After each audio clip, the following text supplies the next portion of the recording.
let's talk about what's changed. I mean, from the time 30 to 40 years ago when you developed an interest in meditation, and at that point it was a pretty marginalized sort of practice, certainly within the mainstream. And then also in the context of watching what has happened in organized medicine. How have both of those been represented in your career? How do they intersect? And where are the changes going as you can see it? Well, I'll answer first from a personal level. For me, I would argue that meditation was marginalized as growing up as a child of the late 60s when John Lennon started meditating. It seemed very, very reasonable to do.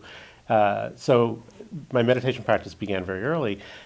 How that's affected myself personally in the career of medicine is the awareness around people's emotionalities, their connection with each other, their sense of presence or consciousness with each other. And watching my colleagues, my attendings, the people that were training me, seeing who really was aware and conscious and present with a patient, and how much different the effect was on the individual patient. How this has affected medicine on a larger scale, way outside of myself, is the type of things that I just mentioned. Presence with a patient has been very well documented to have a very powerful effect on the individual. For instance, if a physician is sitting with a patient, but they're looking at their watch, looking at the clock, working at their clipboard or their computer, the patient feels like the physician has been with them a much shorter period of time. There was an interesting study done with physicians interviewing patients. In the first set of interviews, the physician stood above the patient with a clipboard between them and the patient. And the patient perceived the interview time to be 7 minutes on average. The physicians then came into other patients, sat on their bedside, touched their hand, and intermittently wrote their notes on the clipboard, but still looked at the patient. And the patients perceived that to be a 20-minute visit.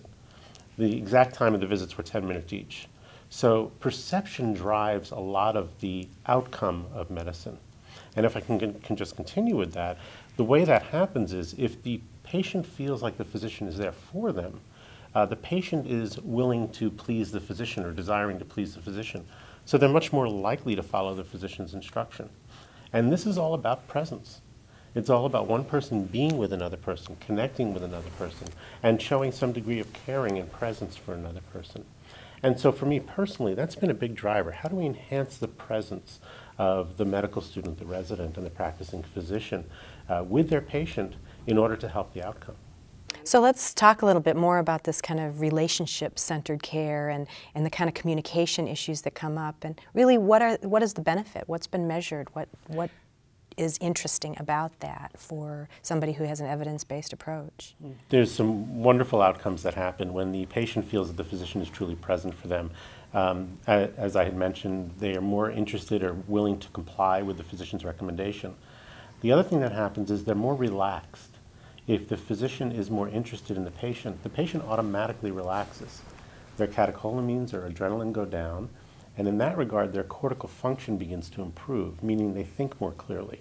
So when the patient is relaxed, they're able to think more clearly, understand what the physician is recommending to them, and then the ability or the desire to follow the physician's recommendation is enhanced.